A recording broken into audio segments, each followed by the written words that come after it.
Hi, good morning. Um, of course, I translated three books, Mind Over Mood and Emotional Intelligence about emotion, and third book about cognitive behavioral therapy. But this video is about the perspective of the Buddhism about thoughts and about emotion. And it is a practice with the brain, how the brain observe, then think, and then how we should let it go. We should not react to it, we should not criticize it, we should not accept it. Just let it go because it is energy which passes through the brain. And thoughts, the brain's business is to produce thoughts. This is number one. And number two, we have to train our mind how to control the thoughts. I don't mean control, this is contradiction. I mean how to live a peaceful life without anxiety, fear, panic attacks, and to understand our core belief, which is we think it is absolutely true because they are learned from childhood. And we have a say in Arabic, if you teach me in childhood, if you are in craving in a stone, it will not go. Even when people get aging and get old and they start to have dementia, but still they remember the old memory. But they forget the new memory because it is not essential for the brain. And this is energetic of the brain, and we are translating the book Ageless Brain by Dr. Del Bretz. What I learned recently, you could listen even in Arabic, and if you had the app ChatBT, it will translate it for you into any language you want and into English. But the ChatBT, if it is free, you are not paying monthly £20 or so, then you have to do a few lines or for example, 5 minutes, then it could translate it for you. So you could understand what is on my YouTube channel. Of course, it is not my YouTube, it is your YouTube. I made it for people to learn and enjoy, because this morning I am going to listen to this video. So I want to share it with you and I will explain. Because Buddhism, I studied from Joseph Goldstein, who is American, and he started to learn this since the 60s of the last century. And he is still alive, and he does a lot of retreat and a lot of podcast on the YouTube for free. And also the other one is John Kabat-Zinn. Also, he is American and he focuses on mindfulness. Mindfulness is very important nowadays, especially in our busy life and busy environment. So let us listen together. And the principles of Buddhism is how to get rid of a craving, which means wanting. Impermanence means nothing is permanent. But these things are, as he said in the video, it is not philosophy, it is tools in psychology. So this is very interesting to understand our thoughts and how to have peace of mind, especially before going to bed, to have a good sleep, deep sleep, with 5 cycles, and each cycle is 90 minutes. And each cycle, it consists of many stages of sleep. Especially we should get deep sleep, a rapid eye movement sleep where the eye move up and down. And this is very important to fix what we learn and to organize our memory in the files in the brain. When we sleep, the brain is active. And when we sleep, the body, all of it is active to repair the damage inside the cells which happen due to its heart function during the day. So let us listen together and then I will explain, and sometimes I'll make it short or long and so on. So let us start. You are about to fall asleep. That moment when your body shuts down but your mind keeps whispering. Most people waste it. They scroll, they worry, they replay the same stupid thoughts that made their life heavy in the first place. Buddhism doesn't treat sleep as escape. It treats it as an open gate. When the conscious mind loosens its grip, the deeper patterns become writable. This is where habits soften, identities weaken, and suffering can be interrupted. Not by force, not by hype, by understanding. If you listen properly, tonight doesn't just end your day, it quietly edits who you wake up as. 1. Your mind is not you. From the moment you wake up to the moment you fall asleep, a voice narrates your life. It comments, judges, predicts, criticizes, compares. Over time, you stop noticing the voice and start assuming it is you. Buddhism calls this the fundamental mistake. Not sin, not ignorance of facts. Misidentification. You confuse a process with an identity. Look closely at how thoughts actually behave. They appear without asking permission. A memory shows up out of nowhere. A worry hijacks your attention. An image flashes and disappears. You did not choose the timing. You did not design the content. If thoughts were truly you, you would have control over them. You don't. That alone should raise suspicion about the story you've been told your whole life. The mind feels personal because thoughts use the word I. I failed. I need to fix this. I'm not enough. Language makes it feel intimate, but intimacy is not ownership. A radio can say your name. That doesn't make it you. Buddhism insists on this distinction because suffering depends on it. Optimize your storage. Optimize your storage. Optimize your storage. The moment you believe every thought is a statement about who you are trapped. Before sleep, this trap becomes obvious. You lie down, the lights go off, and suddenly the mind speeds up. Old conversations replay, imaginary futures unfold, regrets stack on top of each other. If the voice were truly you, why would it resist rest? Why would it sabotage the very recovery you need? The answer is simple and uncomfortable. It isn't working in your interest. It's just doing what it has been conditioned to do. Buddhism doesn't ask you to silence the mind. That's a beginner's fantasy, and it fails every time. The instruction is more precise. Notice the difference between the thought and the awareness of the thought. When a sentence appears in your head, something is already there to hear it. That something doesn't panic when a thought arrives. It doesn't argue. It doesn't comment. It simply knows that a thought is present. This is not philosophy. It's an observable fact. If you couldn't observe a thought, you wouldn't know it was there. Observation comes first. Thought comes second. Yet most people reverse this and live as if thoughts are the source of awareness instead of something appearing within it. When you start to notice this before sleep, a shift happens. A thought says, "Tomorrow will be a disaster." Instead of following it, you see it as a mental event. A sentence passing through consciousness. The content may still be unpleasant, but its authority weakens. It no longer feels like a prophecy. It feels like noise. This is why Buddhism says you don't need to fight thoughts. Fighting assumes the thought has power. Resistance feeds the loop. The mind interprets resistance as importance. What you allow to be seen without reaction loses energy. What you argue with multiplies. This is especially clear at night. The more you try to force sleep, the more alert the mind becomes. The more you try to shut the voice up, the louder it gets. Instead, treat thoughts like sounds in the distance. You don't chase a passing car to make it quiet. You don't wrestle the wind. You let it pass. The same applies here. When a thought arises, note it without adding commentary. No agreement, no rejection, just recognition. Something subtle but powerful happens with repetition. The brain learns that thoughts are not emergencies. Anxiety drops because anxiety is fueled by belief, not by thought itself.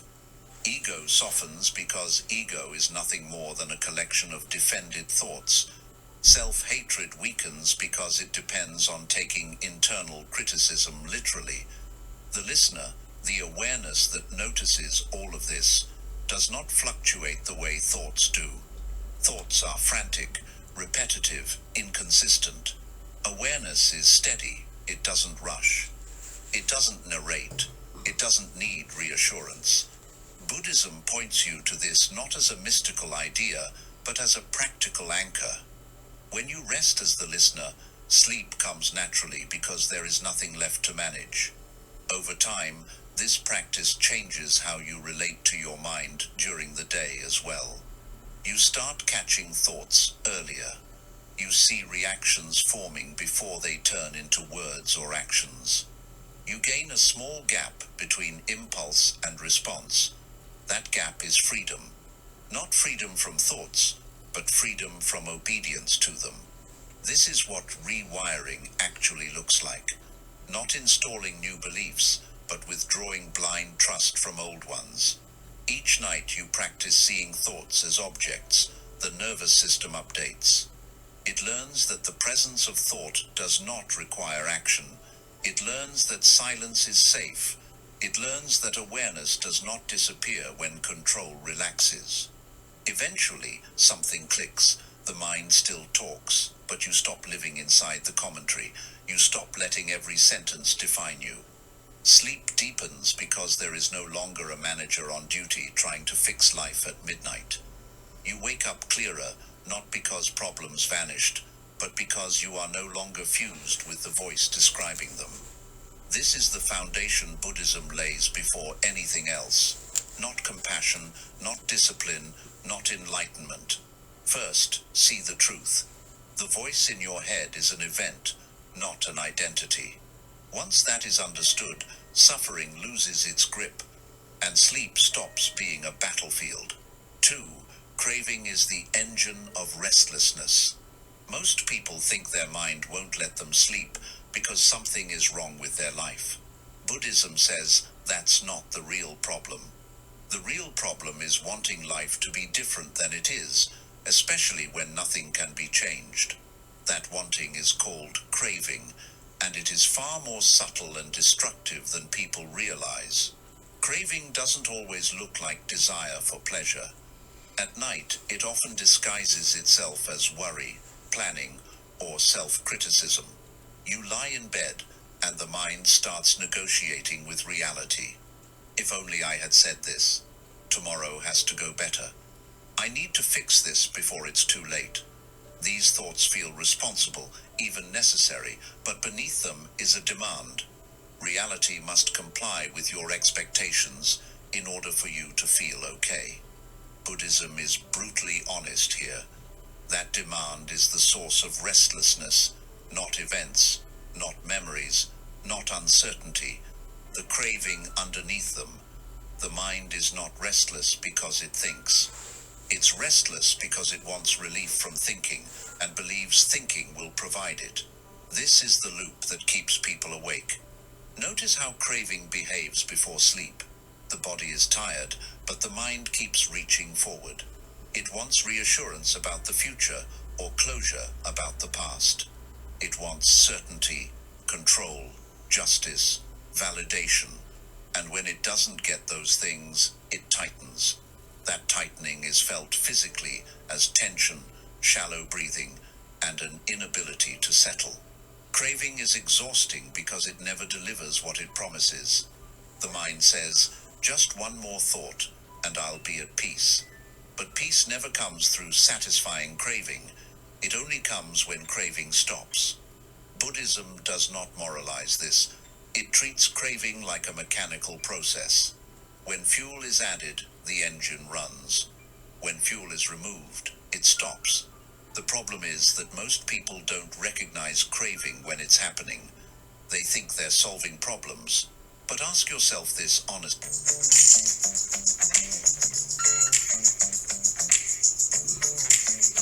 If you're going to use one pan for the rest of your life, make it this one. I've tested every kind of cookware on the market. How many problems have you ever solved at midnight in bed? Almost none. Yet the mind keeps trying. Not because it's effective, but because craving convinces you that relief is just one thought away. Before before sleep, Buddhism invites you to look directly at what the mind is asking for. Strip the thought down to its core. Is it asking for certainty, approval, safety, vindication, control? Once you see the demand clearly, something important becomes obvious. No amount of thinking will satisfy it. The demand itself is the problem. This is where many people misunderstand Buddhism.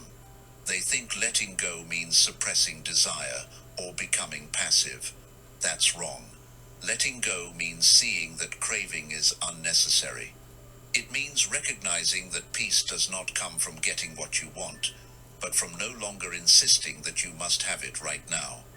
When this insight hits, even briefly, the body responds immediately. Muscles soften, breathing deepens, the nervous system exits fight mode. Sleep becomes possible not because your life is resolved, but because the struggle with it has paused. Craving also explains why distractions feel tempting at night. Scrolling, videos, noise, these aren't relaxing, they're anesthetics.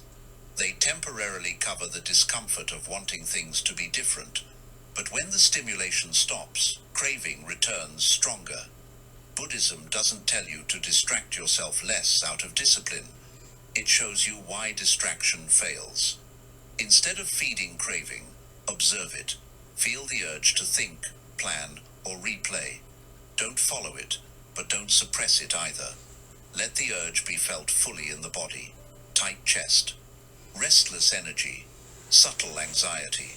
When craving is allowed to be felt without action, it burns itself out. This is uncomfortable at first, because you've trained yourself to escape it. But it works because craving cannot survive without movement. Night after night, this practice rewires the mind in a profound way. The brain learns that discomfort does not require immediate resolution.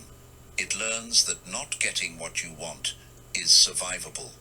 Eventually, the mind stops panicking at the presence of uncertainty. Restlessness decreases because craving loses credibility. This doesn't mean you stop wanting things in life. It means you stop demanding satisfaction in moments where it is impossible. Sleep is one of those moments. You cannot think your way into rest. You cannot force peace. You can only stop chasing.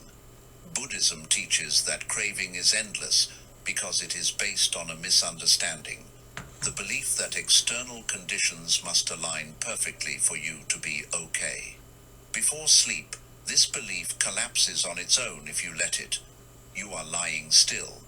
Nothing is being fixed. Yet awareness remains. This proves something quietly but powerfully. You don't need resolution to exist. You don't need certainty to rest. As this understanding deepens, sleep becomes deeper and more consistent. But more importantly, waking life changes.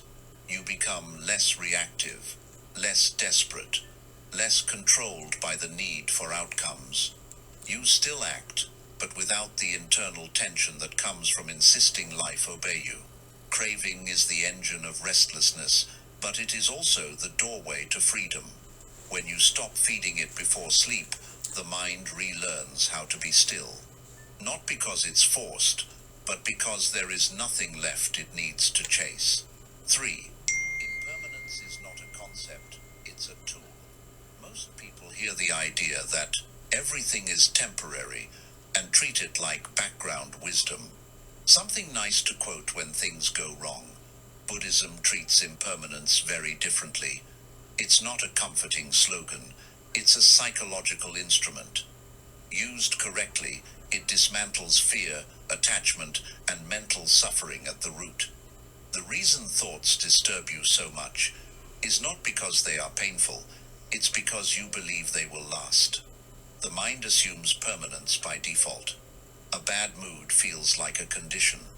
Anxiety feels like a state you're stuck in. A mistake feels like a permanent stain on who you are. This assumption quietly drives panic and resistance. Before sleep, this assumption becomes obvious. A memory appears and the body reacts as if it's happening again.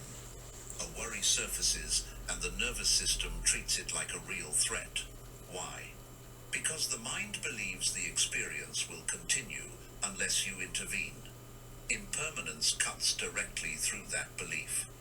Buddhism asks you to observe something simple but radical. Nothing you experience stays the same, even for a few seconds. I apply this in medicine. When women in labor and they have strong contraction and they start to cry and they demand analgesic or even epidural anesthesia, I tell them, or I used to tell them, this will not be permanent. It's just for a short time. And millions of women pass through this process before, now, and in the future. So you are not the only one. So you have to be happy. And they said, how come I'm happy with the pain? I said, because it means that your body is working well. Your hormones are working, the uterus is contracting. So it is good. And then you will have the baby soon. So you don't need to push. Only in the second stage you need to push. Now, when there is pain, focus on your breathing, that's all. But when we come in the second stage of labor, which is not long, it will last 1 hour, something like that. So, also you don't need to push all the time. You push only when the contraction comes, then you push with the contraction. Then when the contraction is stopped, you relax. So it is not all the time, it is temporary.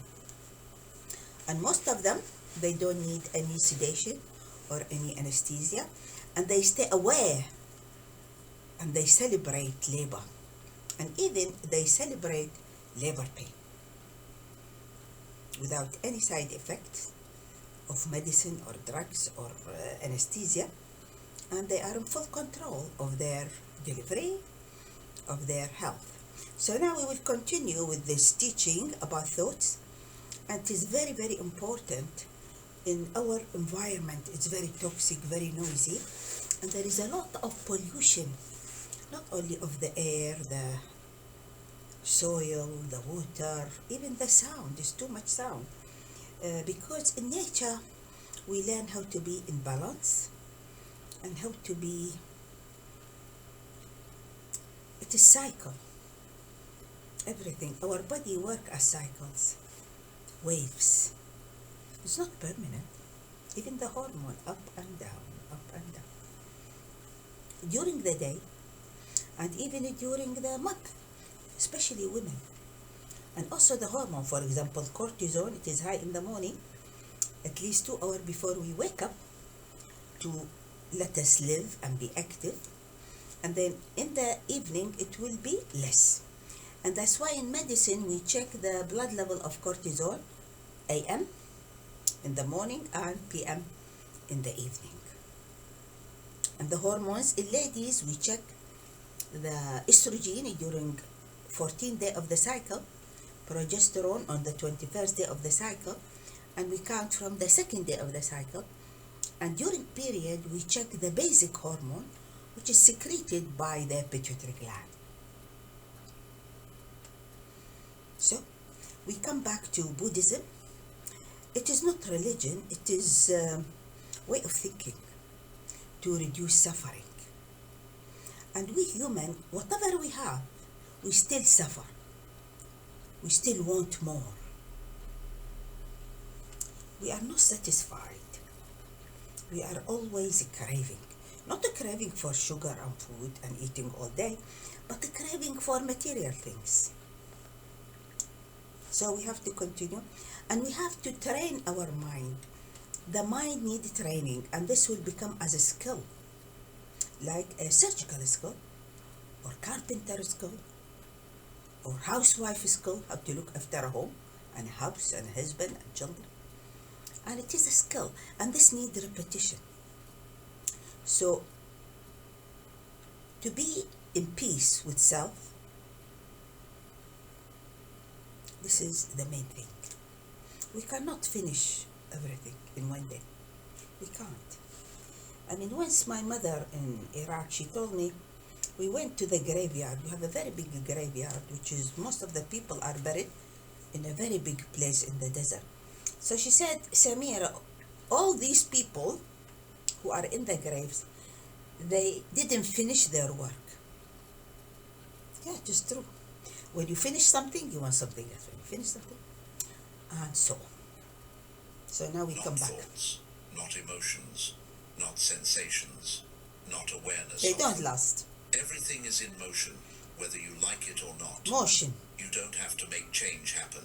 It's already happening. change, Lie in always bed change. and watch closely. A thought appears. If you don't touch it, it shifts. It weakens. It morphs into something else. The United States never expected that China would develop a miraculous serum to improve wrinkles by 2025. Or it vanishes entirely. The same with emotions. Fear spikes, then dulls. Sadness pulses, then fades. Even physical discomfort fluctuates. This isn't theory. It's observable reality. Most people never notice this because they interfere immediately. They argue with thoughts, judge emotions, or distract themselves.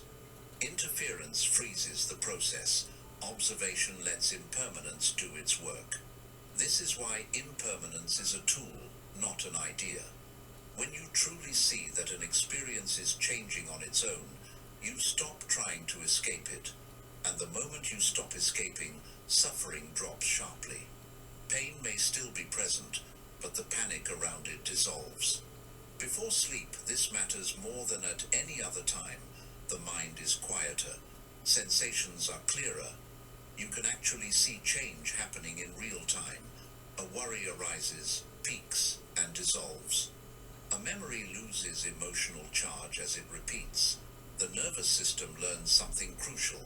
Nothing needs to be fixed for relief to occur. This learning rewires fear at a deep level. Fear exists to protect you from what seems permanent and threatening. When the brain realizes that internal experiences are self-resolving, it stops triggering emergency responses.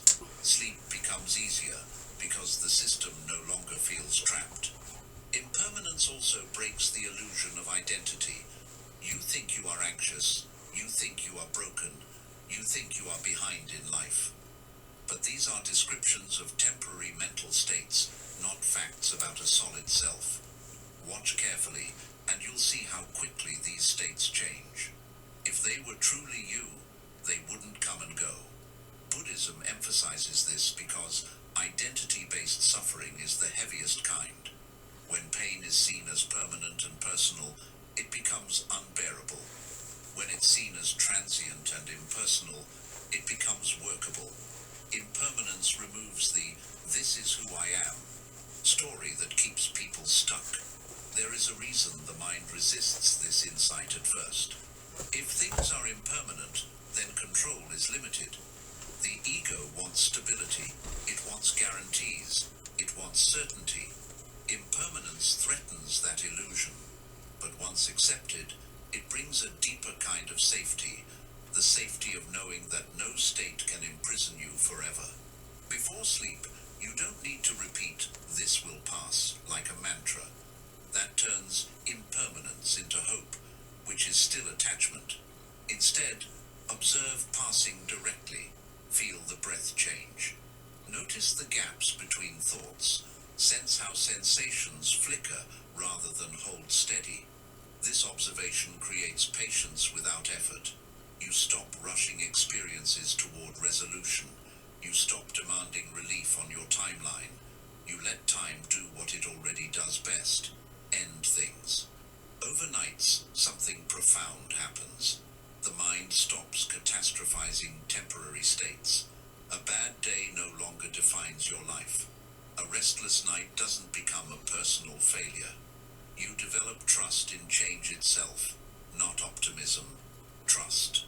This trust changes how you fall asleep. You no longer panic when thoughts appear. You know they will fade. You no longer tense up when emotions arise. You've seen them dissolve too many times to believe they're threats. Impermanence also softens attachment to pleasure. When the mind stops clinging to pleasant states, it stops fearing their loss. This balance reduces emotional swings and stabilizes mood. Sleep deepens because there's less internal grabbing and resisting. Buddhism doesn't teach impermanence to make you detached from life. It teaches it to free you from unnecessary suffering. When you stop treating passing experiences as permanent truths, the mind relaxes into reality as it is. Before sleep, impermanence is always available. You don't have to create calm, you only have to watch change. In doing so, you let the body remember something it already knows. Nothing lasts, including discomfort. And when that truth sinks in, rest becomes natural. Fear. You are exhausted because you resist reality. Most people think exhaustion comes from doing too much. Buddhism points to something far more draining, arguing with what has already happened. This argument runs constantly in the background of the mind, especially at night. It sounds like analysis, reflection, or self-improvement, but it's none of those. It's resistance. Resistance is the refusal to let reality be what it is. It shows up as replaying conversations, correcting the past, rehearsing different versions of yourself, or imagining how things should have gone. None of this changes anything, yet it consumes enormous mental energy. That energy loss is what you feel as deep fatigue that sleep alone doesn't fix. Before sleep, resistance becomes impossible to hide. The body is still, there are no distractions, and the mind turns inward. That's when unfinished business screams for attention. The mind tries to rewrite the day. It wants closure, fairness, justification, or control. But the day is already over. Reality has already moved on. Buddhism is direct about this. Pain is unavoidable. Resistance is optional. The exhaustion you feel is not caused by the event itself, but by your refusal to accept that the event is now part of the past. This is not moral judgment. It's mechanics. Fighting what exists creates friction. Friction generates heat. Heat burns energy. Notice how resistance feels in the body. Tight jaw, tense shoulders, shallow breath. A constant readiness to act, even though there is nothing to do. This state prevents real rest. Getting aid into Gaza was nearly impossible, but with the support of our donors and our local partners, we made Sleep requires surrender. Resistance keeps the nervous system in alert mode. Many people confuse acceptance with approval. They think accepting reality means agreeing with it or liking it. That's wrong. Acceptance simply means you stop denying what already exists. You can acknowledge that something was unfair, painful, or damaging without continuing to fight it internally. The fight is what drains you, not the memory. Before sleep, try something simple and uncomfortable. Instead of replaying the day, state the facts without commentary. This happened. That was said. This feeling arose. No blame. No justification. Just acknowledgement. You may feel a wave of discomfort at first. That's the withdrawal from resistance. When resistance drops, even briefly, the body responds immediately. Muscles soften, the breath slows, the mind becomes less sharp-edged. This is not relaxation techniques working. This is the nervous system recognizing that the battle is over. Resistance also feeds identity. The story of who you are depends on what you argue against. Victim, hero, failure, missed potential. When you stop resisting, these identities lose fuel. That can feel threatening at first. Many people would rather stay exhausted than lose a familiar story about themselves. Buddhism cuts through this attachment. It shows you that identity maintenance is costly. You spend energy every day protecting an image of yourself and your life. At night, when that effort falters, anxiety spikes. The mind scrambles to hold the narrative together. Letting go feels like losing control, but what you're really losing is unnecessary labor. The moment you stop trying to fix the past in your head, something surprising happens. The past loses its emotional charge, not because it's resolved, but because you're no longer feeding it. Memories without resistance are just images. They don't have teeth. This practice doesn't make you passive in life. During the day, action still matters. Reflection still has its place. But nighttime is not the place for resistance. There is nothing productive to do there. Buddhism recognizes this and teaches you to align effort with reality instead of fighting it. Over time, this lesson changes how tired you feel even after a full night's sleep. You wake up with more energy because you stopped burning it internally. You become clearer because your mind is no longer cluttered with unfinished arguments. Sleep deepens not because you force it, but because nothing is blocking it anymore. When resistance drops, rest is the natural default state of the body. Buddhism's insight here is simple and uncomfortable. You are not tired because life is hard. You are tired because you refuse to let life be what it already is. Before sleep, reality cannot be negotiated. The only choice is whether you continue to fight it or finally put the weight down. When you stop resisting, even for a moment, the body understands something profound. It doesn't need to stay alert. The danger is over. And in that recognition, sleep arrives on its own. 5. The self you defend all day is a construction. All day long, you are maintaining something, an image, a position, a story about who you are. You may not consciously think about it, but enormous mental energy goes into protecting this structure. How you are seen, how you see yourself, whether you are right, capable, moral, strong, wronged, ahead, or behind. Buddhism doesn't treat this as a personality trait. It treats it as a process, and a very costly one. The self you think you are is not a solid thing. It's assembled moment by moment, out of thoughts, memories, comparisons, and reactions. But because this assembly happens constantly, it feels permanent. Like a building that's always been there, Buddhism points out something unsettling. If you stop feeding the structure, it weakens. And if you stop long enough, it dissolves. During the day, the self feels necessary. You need it to function, to make decisions, to navigate social life. But at night, when there is nothing to perform and no one to convince, the self becomes a burden. This is why many people struggle to sleep. The machinery that maintains identity doesn't know how to turn itself off. Before sleep, notice what the mind is defending. A reputation, a past choice, a future version of yourself, the need to be right in an argument that's already over, the need to justify why you are where you are in life. These defenses feel automatic, but they are learned habits, and they keep the nervous system active long after the body is ready to rest. Buddhism is clear. The self is not the problem. Clinging to it is.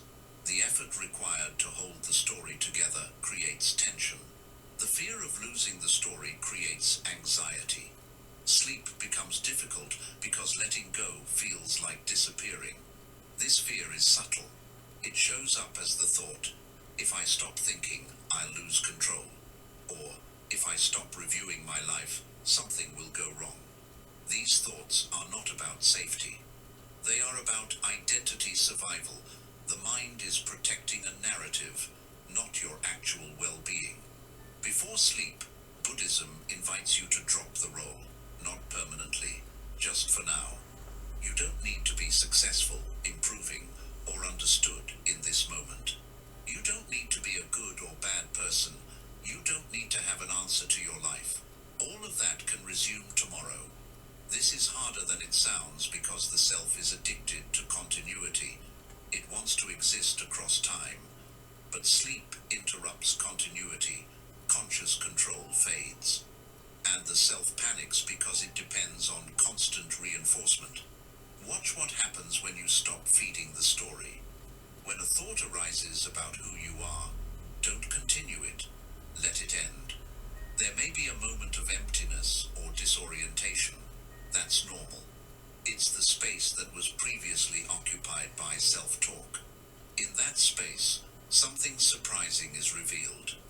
Why doesn't every house in the UK have filtered tap water? The number one reason is not about cost, installation, or availability. It remains. Breathing continues. The body functions. You are still here, even without a story about yourself. This directly contradicts the mind's fear that identity is required for existence. This recognition is deeply relieving. The nervous system relaxes because it no longer has to protect an image. There is nothing to defend in the dark. No audience, no scoreboard, no comparison. Over time, this practice changes how seriously you take yourself during the day. You still act, plan, and care, but with less rigidity. Criticism stings less. Praise matters less. You recover faster from mistakes because the self you're defending is no longer brittle. Sleep improves because the mind learns that nothing bad happens when the story pauses. Letting go stops feeling dangerous. It starts feeling natural. Buddhism does not ask you to destroy the self. It asks you to see it for what it is, a useful but temporary construction. When it's not needed, you can set it down. Before sleep, the self is not needed. The moment you stop maintaining it, a massive amount of energy is freed. That energy returns to the body as rest. When you finally allow yourself to be no one for a while, you don't disappear, you rest. 6. Awareness continues even when control stops. One of the deepest fears people carry is the fear of losing control. Not in dramatic situations, but in quiet ones, especially before sleep. The mind resists drifting off because drifting off feels like disappearance, like letting go of the wheel while the vehicle is still moving. Buddhism looks directly at this fear and exposes it as unnecessary. You've been trained to believe that constant control is what keeps you safe. Planning, monitoring, thinking, checking. The mind equates activity with protection. So when sleep approaches and control begins to loosen, the mind panics. It floods you with thoughts, memories, and concerns to stay in charge. Buddhism doesn't ask you to force surrender. It asks you to notice something that's already happening. As you lie in bed, control fades on its own. Thoughts become fragmented. Attention drifts. The ability to hold a clear narrative weakens. And yet, something remains aware of all of this. That awareness does not depend on effort. You are not producing it. You are not sustaining it. It's simply present. Even as thoughts lose coherence, awareness continues to register fading, drifting, and silence. This directly contradicts the belief that control is required for existence. Notice how this plays out each night. You don't decide the exact moment. I have to stop because the video is very long, is more than 1 hour, so that I will attend to my daily activities, and because also the massage for my back this time is finished, so I have to do something else. And of course I use the red light for my joint because